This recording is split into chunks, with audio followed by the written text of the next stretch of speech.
बहुत तकलीफ होती है जब आप योग्य हो और लोग आपकी योग्यता ना पहचाने। दोस्तों, आप सभी आपके दादाजी अक्सर कहते रहते होंगे कि हमारे ज़माने में ऐसा हुआ करता था, हमारे ज़माने में वैसा हुआ करता था।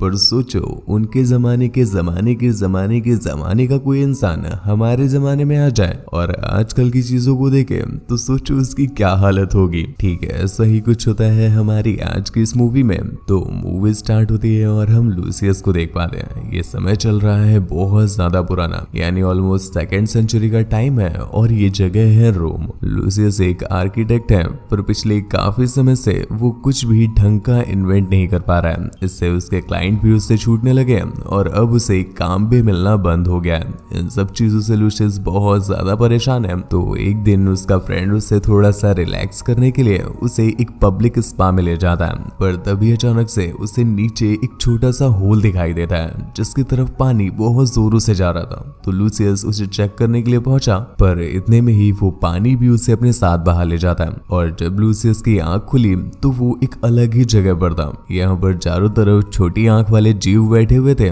और इनकी आंख तो बस इतनी ही खुली थी जितनी आंख खुलकर मैं सोते सोते व्हाट्सएप के मैसेज का रिप्लाई कर देता हूँ। खैर, लूसियस को यहाँ की चीजें काफी स्ट्रेंज लग रही थी क्योंकि उसने आज से पहले ऐसी हाईटेक टेक्नोलॉजी कभी नहीं देखी थी। और इन्हीं चीजों को एक्सप्लोर करते करते वो फीमेल के चेंजिंग रूम में पहुंच जाता है, जिस पर एक बूढ़ी औरत उसे मारकर बेहोश कर देती है। और यहीं पर बैठी हुई थी मियामी दीदी, जो उसे देख लेती है। अब इस छोटी आंख वाली लड़की ने जीवन में पहली बार किसी बड़े आंख वाले इंसान को देखा था, तो वो तुरंत ही उसका स्केच बनाने लगती है। खैर, इसके बाद लूसियस को होश में लाया गया और उसे एक फ्लेवर्ड मिल्क पिलाते हैं, पर इतना टेस्टी मिल्क उसने आज से पहले कभी नहीं पिया था। और एक बार में ट्रक भर के स्वाद मिल जाता है तो एक बार फिर से वो बेहोश हो गया। पर इसके बाद उसकी आंख खुलती है सीधा रूम में और आसपास के उसके साथी उसे बताते हैं कि वो पानी में डूब गया था और उन लोगों ने उसे बचाया है। अब जाकर के लूसियस को समझ में आया है कि उसने तो बस सपना देखा था, पर अगले ही पल जब वो उठा तो उसके पास से वही दूध की बोतल गिरती है।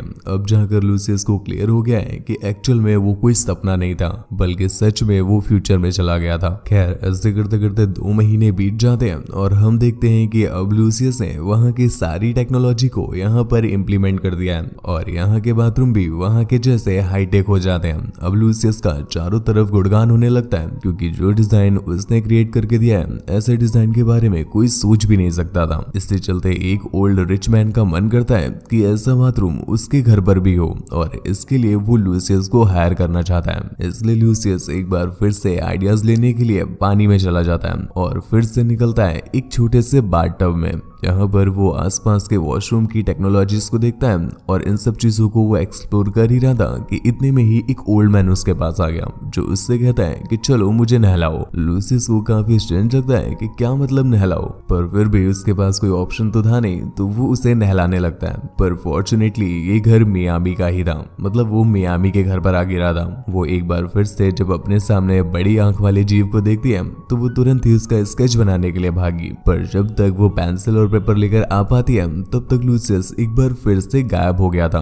मियामी को समझ नहीं आता कि आखिर ये प्राणी चला कहाँ जाता है। दूसरी तरफ लूसियस अब रूम में आ चुका था और वो उस ओल्ड मैन के लिए वैसा ही बाथरूम बना देता है जैसा उसने वहां पर देखा था, जिसमें उसने बहुत सारी यूनिक चीजें और एक हैंड शावर भी दिया था। अब एक बार फिर से लूसियस के चर्चे होने लगते हैं और ये चर्चे उड़ते उड़ते राजा के कानों तक भी पहुंच जाते हैं। तो वो लूसियस को मिलने के लिए बुलाते हैं और लूसियस जब राजा से मिलने के लिए पहुंचा तो वो उससे बताते हैं कि वो अपने लिए भी एक बाथरूम बनाना चाहते हैं, पर ऐसा बाथरूम जैसा आज से पहले किसी के पास ना हो। लूसियस भी उनकी बात मान लेता है, पर बाहर निकलकर लूसियस को बहुत डर लग रहा है कहीं ऐसा ना हो कि अगर इस बार उसका इन्वेंशन खराब हो गया या फिर नहीं हुआ तो राजा उसे जान से ही मार देगा। इस वजह से वो बहुत जोर जोर से भागने लगता है, पर तभी अचानक से वो एक गड्ढे में जा गिरा और दूसरी तरफ सीधा एक शोरूम में निकलता है। अब तक तो तुम भी समझ चुके हो, लूसियस भैया जहाँ होंगे मियामी भाभी वहां होंगी। खैर, मियामी इसी शोरूम में जॉब कर रही है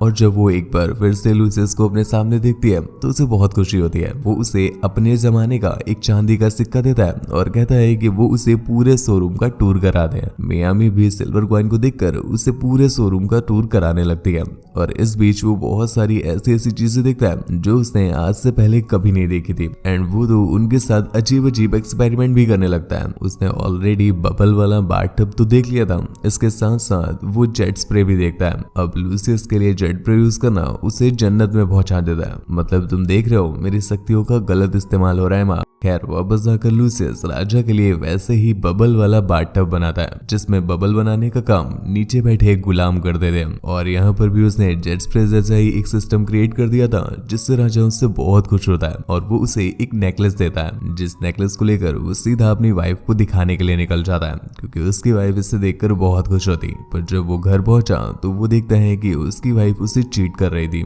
इससे लूसियस को बहुत दुख होता है और वो देवदास बन जाता है। दूसरी तरफ मियामी भी लूसियस के बारे में पढ़ने लगती है और इसके साथ साथ वो रोम की हिस्ट्री के बारे में भी जानती है और उसकी लैंग्वेज को भी समझने की कोशिश करती है। इस बीच उसे पता चला कि जो सिक्का लूसियस उसे देकर गया था वो 2nd सेंचुरी का है। दूसरी तरफ लूसियस जब नशे में पड़ा होता है कि तभी राजा के कुछ सैनिक उसे लेने के लिए आते हैं और राजा के पास पहुंचकर उसे पता चला कि राजा के बेटे की डेथ हो गई है। पर राजा को ऐसा लगता है कि उसका बेटा एक मगरमच्छ के रूप में पुनर्जन्म लेकर वापस आया है, इसलिए वो मगरमच्छ के लिए एक ऐसा बाथरूम बनाना चाहता है जहां पर वो अपने बेटे के साथ रह सके और वो बाथरूम उसके और मगरमच्छ दोनों के लिए ही हैबिटेबल हो। लूसियस उनके सामने तो हाँ बोल देता है, पर जब वो वहां से बाहर निकला तो उसे बहुत डर लग रहा था क्योंकि इस समय पर ऐसा पॉसिबल ही नहीं है कि कोई ऐसी चीज बनाई जा सके जिसमें जानवर और इंसान दोनों ही कंफर्टेबल रह सके। पर राजा का हुक्म है और अगर उसने नहीं बनाया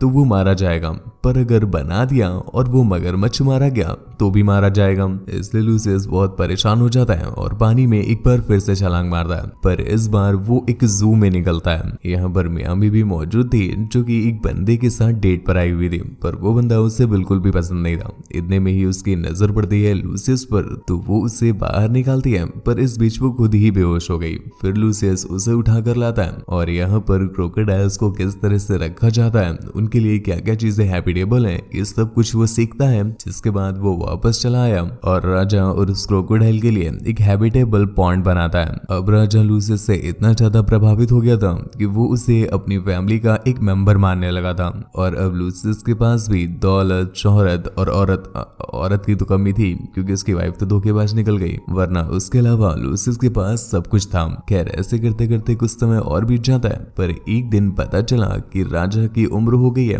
और अब वो अपना सारा राजपाट अपने नेफ्यू को देना चाहते हैं। पर लूसियस और सभी राज्य वाले जानते हैं कि उसका नेफ्यू बिल्कुल भी अच्छा इंसान नहीं है और अगर उसके हाथों राजपाट लग गया तो वो तो पूरा साम्राज्य ही डुबा देगा। पर दूसरी तरफ वही नेफ्यू लूसियस को अपने पास बुलाता है क्योंकि वो लोगों के बीच थोड़ा सा हमदर्द बनने के लिए एक बड़ा सा स्विमिंग पूल बनवाना चाहता है जिसमें वो सभी लोगों को अलाउ करेगा। पर लूसियस उसके लिए काम करने से मना कर देता है क्योंकि वो उसे पसंद नहीं करता था। पर जब उस नेफ्यू ने उसे फांसी की सजा देने की धमकी दी तो लूसियस डर जाता है और एक दूसरे आर्किटेक्ट के पास जाकर उसके नेफ्यू का काम करने के लिए कहता है। पर लूसियस की वजह से पूरे शहर के आर्किटेक्ट का धंधा ठप हो चुका था तो वो सभी लोग उससे बहुत गुस्सा थे और इसी वजह से वो आर्किटेक्ट उसे मारने लगता है। इस बीच लूसियस को चोट लग गई और वो एक बार फिर से 21st सेंचुरी में पहुंच जाता है। इस बार वो कुछ बूढ़े लोगों के पास निकलता है और क्योंकि लूसियस को चोट लगी हुई थी तो वो लोग उसका ट्रीटमेंट कर रहे थे, जिसके बाद उसके चोट को जल्दी से हील करने के लिए वो लोग उसे एक हॉट स्टीम पॉन्ड में ले जाते हैं जहां पर उन्होंने लूसियस को बैठा कर कहा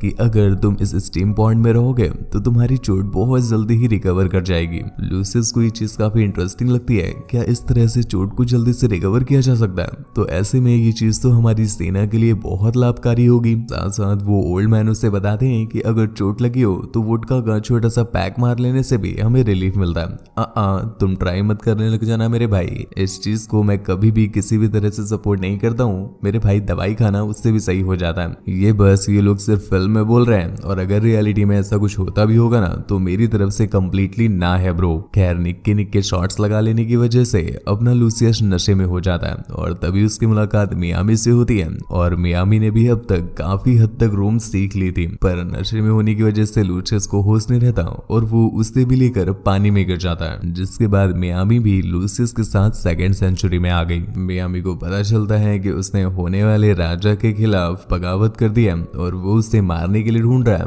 तो मियामी उससे कन्फ्रंट करती है कि प्लीज वो जो भी कह रहा है तुम वो उसके लिए कर दो ना, कम से कम तुम्हारी जान बच जाएगी। पर लूसियस भैया तो अपने उसूलों के पक्के होते हैं और वो उसके काम को ना करते हुए सीधा यहाँ से भागने की प्लानिंग करते हैं। दूसरी तरफ वो ओल्ड मैन भी मियामी को ढूंढ रहे थे और तभी उन्हें उस पूल में मियामी का कपड़ा दिखता है। तो नशे में होने की वजह से वो भी उस पूल में कूद जाते हैं, लेकिन नहीं कपड़ा तो नहीं मिलता, पर वो खुद सेकेंड सेंचुरी में आ जाते हैं। यहाँ पर लूसियस जब पहाड़ों के रास्ते भाग रहा था कि तभी उसे गर्म पानी दिखाई देता है, जिसके थ्रू उसे आइडिया आया और वो सीधा राजा के पास जाता है और उनसे कहता है कि हमारे सैनिक जो कि वॉर में घायल हो रहे हैं तो उनके लिए मैंने बहुत जल्दी रिकवरी का एक मस्त आइडिया निकाला है। राजा जो कि ऑलरेडी उस पर पूरा भरोसा करता है तो वो उसकी जरूरत की सारी चीजें उसे मुहैया करा देता है। यहाँ पर वो ओल्ड मैन भी पहुंच चुके थे तो वो अपनी जापानीज टेक्नोलॉजी के थ्रू उनकी हेल्प करने लगते हैं, जिससे वो बहुत जल्दी ही एक ऐसा स्पा बना देते हैं जिसमें वो वॉर से इंजर्ड सैनिकों को लाकर रखते थे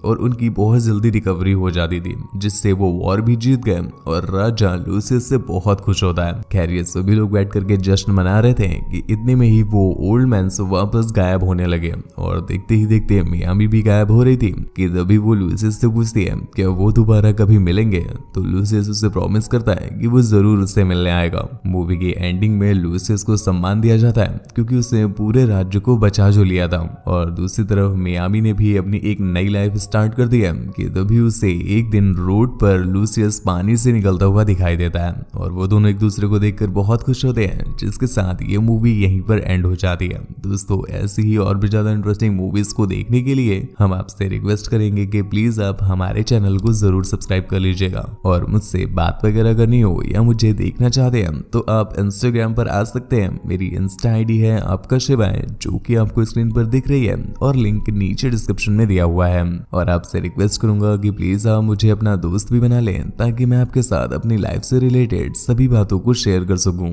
इसके लिए आप मेरा व्लॉग वाला चैनल सब्सक्राइब कर लीजिए, उसका लिंक नीचे डिस्क्रिप्शन में दिया हुआ है। तो आज के लिए बस इतना ही। ठंडियां धीरे धीरे करके बढ़ रही हैं तो अपना और अपनी फैमिली का ख्याल रखिएगा। Thank you.